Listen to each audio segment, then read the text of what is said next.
꼭 알아야 할 경제 이슈를 쉽게 풀어서 배달해 드립니다. 2주에 한 번씩 모시는 오늘의 전문가는 경제학 박사로 삼선 국회의원을 지낸 이혜훈 전 국민의힘 의원입니다. 어서 오십시오. 예, 안녕하세요. 잘 지내셨어요? 네, 전 잘 지냈고요. 의원님 예. 일주일간 뭐 어떻게 지내셨습니까? 아유, 뭐 가을 되니까 바쁘네요. 국회의원도 아닌데 국감 기간에 왜 이렇게 바쁜지 왜 국감 기간에 왜 바쁘십니까? 이거 저거 뭐 좀 예. 알아도 보고. 아하, 예. 그러시구나. 예. 네, 오늘은 전세 이야기 좀 여쭤볼게요. 네. 이게 전세가 우리 그 일반 서민들 시민들에게는 현실인데 제 문제기도 하고요. 그러세요? 예. 16년 차 무주택자니까. 그러시구나. 예. 근데 이게 그 원리나 이유를 들어가면 막 전문 용어가 난무하면서 이해하기 어려운 부분도 많거든요. 오늘 네. 잘 좀 부탁드리겠습니다. 예, 열심히 노력하겠습니다. 네, 벌써 문자가 들어오네요. 허선미님. 예. 막내 동생도 석 달째 전세를 못 구해서 고민이 많아요. 마포구에서 전셋집 구하기가 하늘의 별 따기보다 더해요. 다둥이들 데리고 어디로 가야 하나요? 이런 고민들이 많으시거든요. 네, 잠 못 자죠. 그러니까요. 주거가 안정이 안 되면 잠을 못 자요. 예. 예, 저도 전세값 올린다고 주인이 나가라 그러면 진짜 그 집이 구해질 때까지 잠이 안 와요. 그렇죠. 네, 그런데 우리 그 홍남기 경제부총리도 잠이 안 오는 그 대열에 합류를 하셨잖아요. 네. 의왕에 집이 있는데 소유하고 있는데 이 집은 세입자가 갱신 청구권을 행사해서 이제 못 파는 상황이 됐고 매매 계약서까지 쓰셨는데 안 된다며요. 예, 그렇다고 그러시더라고요. 그런데 본인이 지금 사시는 마포 전셋집은 또 집주인이 들어온다는 들어오신다 나가라 그래서 이제 웃을 일이 아니지만 좀 그러네요. 그래서 진퇴양난에 빠져 있다는 소식. 국감장에서도 이런 사실이 마포 A씨 조금 이렇게 풍자하는 희화화된 사례로 소개되기도 했는데 어떻게 이 상황 좀 풀어주시죠, 의원님께서. 너무 기가 막히고요. 이게 홍남기 부총리는 정말 답답하실 텐데 예. 본인이 진두지휘해서 밀어붙였던 정책의 결과로 그 피해자 공식적인 1호 피해자잖아요. 대신 거는 제가 보기에 본인도 좀 되돌아볼 대목이 많습니다. 이렇게 정책을 밀어붙일 때 저를 비롯해서 수많은 사람들이 이런 일이 난다고 그렇게 말씀을 드렸는데 안 들으신 거잖아요. 그래서 사실 이제 좀 이따가 이제 방송에서 제가 자세히 말씀드리겠지만 네. 이런 전세난은 미증유의 전세난은 문재인 정부 23번의 대책의 종합 결과물이에요. 이제 그거는 네. 지금 말씀드릴까요? 아니요. 하나하나 예. 이따가 차례로 풀어주시죠. 네. 자, 현재 보면 서울의 경우에 아파트 전세값이 68주째 오름세를 기록하고 있고요. 언론에서는 전세 매물이 씨가 말랐다. 뭐 이런 표현을 그 현장 중개업소들의 입을 통해서 이렇게 전하고 있는 상황이고요. 그런데 국토부는 이제 좀 다른 발표를 했습니다. 임대차 3법 시행으로 전세에서 월세 전환이 가속화되고 있다거나 전세 거래량이 줄었다는 보도 내용은 사실이 아니고 임대차 분쟁 상담은 감소하는 추세다. 특정 달에 전세 거래량이 전달에 비해 급감했다는 식의 보도는 유감이다. 그러니까 조금 해석을 하자면 뭐 경제는 심리다 이런 얘기를 하듯이 전세 시장도 이게 심리라고 볼 수 있는데 이런 보도가 전세 시장을 오히려 더 불안하게 만들고 있다. 이런 염려로 보이는데 어떻게 보십니까? 저는 우리나라에서 여태까지 부동산 통계 많은 통계가 있죠. 가장 공신력 있고 정통 있는 통계는 두 개입니다. 하나는 국민은행이 수십 년간 해온 리본이고요. 그다음 하나는 한국감정원이 내는 통계예요. 그런데 이 두 통계가 다 지금 68주째 전세값이 고공행진한다는데 왜 국토부가 이렇게 얘기하는지 납득하기 어렵고 얼마 전에 국토부 장관이 그 공식적인 통계들과 전혀 다른 얘기를 하셔가지고 한번 논란이 된 적이 있었잖아요. 서울의 집값이 약 한 50% 가까이 올랐다. 이게 이제 공식적인 그리고 통계고 전문가들 의견이었는데 심지어 경실련마저도 그게 맞다고 하는데 국토부 장관만 유일하게 11%밖에 안 올랐다고 이제 어떻게 보면 논쟁이 있었잖아요. 근데 이제 국회에서 왜 밝혀졌지 않습니까?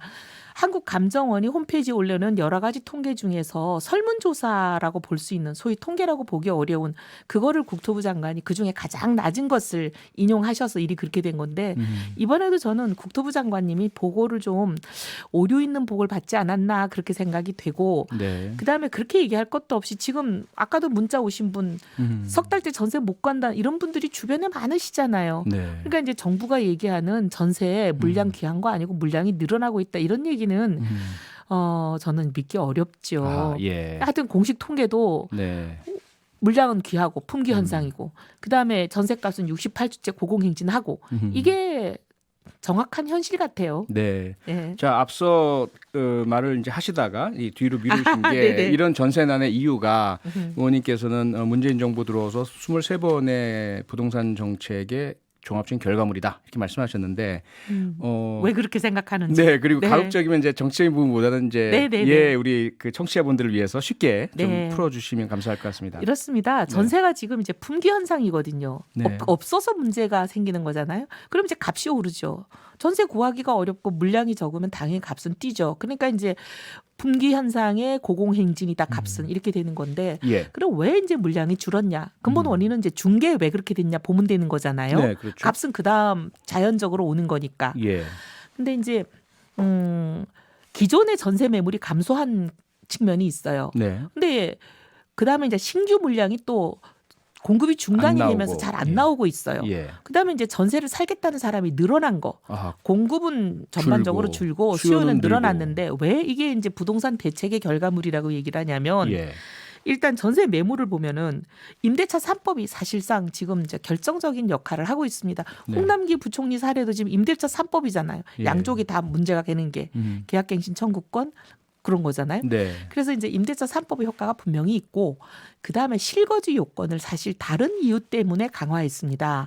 주택담보대출을 받을 때도 실거주를 해야 6개월 내에 전입신고를 해야 이제 돈을 빌려주고 네. 또 양도세를 감면을 받으려면 실거주 한 사람들에게 양도세를 깎아주고 2년 해야 그다음에 되고요. 또 조합원이 이제 분양을 받으려면 2년 거주를 한 사람에게 이제 분양권을 주고 등등 그건 이유가 있는 정책이지만 어쨌든 그 정책으로 실거주 요건이 강화되니까 전세가 기존 전세 매물이 감소하는 측면이 있는 거예요. 아하. 그다음에 신규 매물은 그럼 왜 줄어들었냐? 예, 각종 재개발 재건축을 이 정부 들어서는 규제를 강화하면서 일단 줄었잖아요. 네, 재개발 재건축이 뚝 떨어졌고 특히 9월부터는 민간 택지에도 분양가 상한제를 적용한다 이렇게 되면서 거의 절벽이 돼버렸습니다. 분양 계획은. 아하. 그럼 분양이 덜 되고 새 집이 공급이 줄어드니까 거기서 나오는 전세 신규 전세가 또 감소인 거예요. 네, 그러면 왜 또 전세 수요는 증가했냐?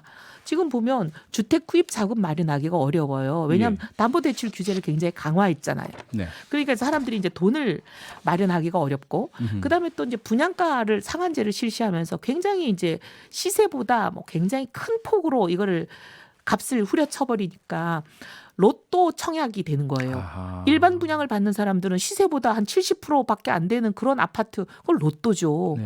뭐 아파트가 한 개 1, 2억 하는 것도 아니고 그러니까 이제 그런 분들은 로또 청약 열풍을 기대하면서 집을 안 사고 전세로 살면서 기다리려는 사람이 기다리시는. 많은 거예요. 아하. 그러니까 이게 전세 수요는 증가하는 정책들이 쏟아져 나왔고 전체 공급은 줄이는 정책들이 쏟아져 나왔기 때문에 네. 이게 뭐 한두 개 정책도 아니고 하도 여러 개가 맞물려 있어서 아하. 당장 뭐 하나 정책을 바꾼다고 해서 이 문제가 해결되기는 좀 어려운 그런 상황입니다. 네, 그 의원님 말씀을 종합해도 그렇고요. 정부에서 하는 이야기는 그 정책들은 다 좋은 의도로 특히 이제 부동산을 상품으로 이용하지 못하도록 주거를 위한 안정을 위한 것들을 이제 시행해 나가고 불로소득을 줄이고 이런 방향이지 않습니까? 근데 그것이 맞물리다 보니까 전세 시장에서의 어떤 공급 축소와 수요 확대라는 그런 그 어떤 시장 원리가 작용을 하고 그러다 보니까 정부에서 하는 이야기는 좀 기다려달라. 좀 지나면 안정될 것이다. 그리고 1989년에도 5개월 만에 안정됐다. 요 부분 어떻게 보세요? 근데 이번 상황은 저는 그때하고 다르다고 다르다. 봅니다. 예. 왜냐하면 지금 말씀드린 대로 네. 하도 여러 가지 정책이 맞물려서 종합적인 효과를 내는 거기 때문에 그게 이제 뭐 시간이 지난다고 해결될 일들은 아니고요. 네. 아까 말씀드린 대로 전세 물량이 감소하는 그 정책들은 시간이 지난다고 없어지는 게 아니거든요. 아하. 그다음에 전세 수요를 증가시키는 정책들도 지금 시간이 지난다고 없어질 게 없어요. 예. 그리고 오히려 시간이 지나면 이제 공급은 더 줄어드는 게 지금 올해는 그래도 상반기에는 물량이 꾸준히 나왔습니다. 네. 그런데 이제 9월부터 지금 물량이 완전히 줄잖아요. 그 분양 물량이. 근데 내년 21년, 22년, 내년 후년 계획은 거의 절벽으로 없다고 봐야 됩니다. 그런 상황에서 내년 후년에 물량이 계속 더 떨어지는데 더 감소되는데 이 문제가 시간 지난다고 해결되긴 좀 어렵죠. 아하. 예. 그러다 보니까 그 이낙연 더불어민주당 대표는 정부 입장과는 상당히 다르게 네. 반성이라는 표현을 썼습니다. 네. 그래서 이제까지 부동산 정책을 반성 차원의 새로운 접근을 해야 하겠다 이렇게 밝힌 것 같은데 맥락을 좀 같은 입장이라고 네. 보세요? 저는 뭐 늦어도 너무 늦었지만 예. 그래도 다행인 발언을 하셔서 이제 문제를 인식하기 시작했구나 여당도. 확실히 정부보다는 예. 표를 먹고 사는 정당이 훨씬 민심을 민감하게 받아들이는구나 이렇게 생각했습니다. 네. 사실 뭐 이낙연 총리가 아니고 대표님 대표, 하신 말씀이 네. 제가 16년간 주장해오던 말인데 그래도 다행이에요. 네, 뭘 들어주셔서. 얘기하셨냐면 네. 뭐 희망, 안심, 책임 이 얘기하셨잖아요. 네. 3원칙을 지켰으면 좋겠다. 근데 희망이라는 게 새 집을 살려는 사람들에게 희망을 주고 안심이라는 거는 한 채만 갖고 있는 실거주자들 장기로 가지고 있는 분들은 세금 때문에 너무 걱정하지 않고 안심하게 해주겠다. 예. 그다음에 이제 책임은 집으로 큰 돈을 벌려는 사람들은 책임을 지우겠다. 네. 다 좋은데 우린 여태까지 그걸 계속 주장했던 사람인데 문제는 이 정부 들어서는 세 번째만 열심히 집중하시고 네. 첫 번째, 두 번째가 거꾸로 갔잖아요. 그래서 이제는 좀 방향을 바꿔서 첫 번째, 두 번째도 좀 집중해 주셨으면 전력을 네. 다해 주셨으면 좋겠습니다. 아하. 네. 근데 이낙연 대표 말씀과 이해원 의원님 말씀이 유사한 기회라고 말씀을 주셨는데, 근데 또 오늘 여당 정책위 의장은 좀 다른 방향의 네. 실거주 1주택자 종부세 감면 검토하지 않는다. 네. 계획도 없다. 예. 이 부분 아까 말씀하셨던 첫 번째 부분에 대해서는 이제 같은 입장이 아닌 것 같아요. 그러니까 좀 제가 답답한 게 이낙연 예. 대표님은 어쨌든 민심을 받아들여서 정책의 방향을 전환하겠다 이런 취지의 말씀을 하신 거잖아요. 그렇죠. 예. 그래서 상당히 이제 기대를 했는데 네. 지금 이제 여당 정책위원장이 저렇게 나온다는 얘기는 이거는 립 서비스일 뿐이구나, 실행되는 건 아니구나, 이제 그런 이제 불안한 마음이 드는 거고 네. 한 가지 또 이제 사례가 있는데 지난 4월 15일 총선을 할 때 종로에 출마하셨던 이낙연 후보는 네. 이 공약을 하셨거든요. 아하, 예. 그랬는데 해결이 안 되고 전혀 진척이 없었단 말이죠. 그러니까 이번에도 또 이게 이낙연 대표 혼자만의 생각이고 당과 정부는 반대해서 안 되는 거 아니냐, 그런 생각이 많이 들죠. 내일 뭐 경제부처 장관들과 긴급 회의가 있다고 하니까요. 네. 그 결과 한번 지켜봐야 될 것 같습니다. 네. 네. 그리고 이제 민주당이 수도권 전세난 심화 등 부동산 시장에 대응하기 위해서 미래 주거 추진단을 출범시켰지 않습니까? 네. 만약에 이제 국민의힘에서 이 유사한 미래 주거 해결을 위한 기구를 만든다. 그러면 이해원 의원님이 상당히 그 전문가시라서 당연히 참가하실 텐데 어떤 대책을 내놓으실까요? 예상을 해본다면? 저는 사실은 이제 공급을 무리하게 막는 그런 것만 안 해도 서울은 상당한 물량이 공급이 되고 네. 그 공급이 집값 안정에 저는 도움을 준다고 봅니다. 오늘 이낙연 대표가 하신 말씀 중에서 또 이제 제가 그동안 주장하던 거와 맥이 같은 말씀이 있었어요. 네. 뭐냐면 다양화되고 고급화된 주택 수요가 지금 이제 생겨나고 있는데 예. 과거의 주택 보급률이라는 그 개념으로 접근하는 건 안 된다. 그게 이제 무슨 말이냐면 사람들이 이제 스마트 시티 이런 거에 걸맞는 집도 필요하잖아요. 네. 예를 들면 은평 뉴타운 가보니까 뭐 쓰레기 처리부터 온갖 그런 것들이 다 IT화 접목이 돼서 최첨단 시설들이 돼 있어요. 예. 그런 시설을 원하는데 지금 뭐라 그러나 주택 보급률이라는 거는 가구 수하고 주택 수하고 엇비슷하니까 더 이상 공급 부족이 없다 이런 네. 얘기를 하잖아요. 예. IoT. IoT. 예. 네. 제가 인터넷 하셨나? 온 띵즈라고 하죠. 예, 사물 인터넷 오브 인터넷. 띵스. 예, 사물 인터넷 같은 거죠. IT와 접목한다고.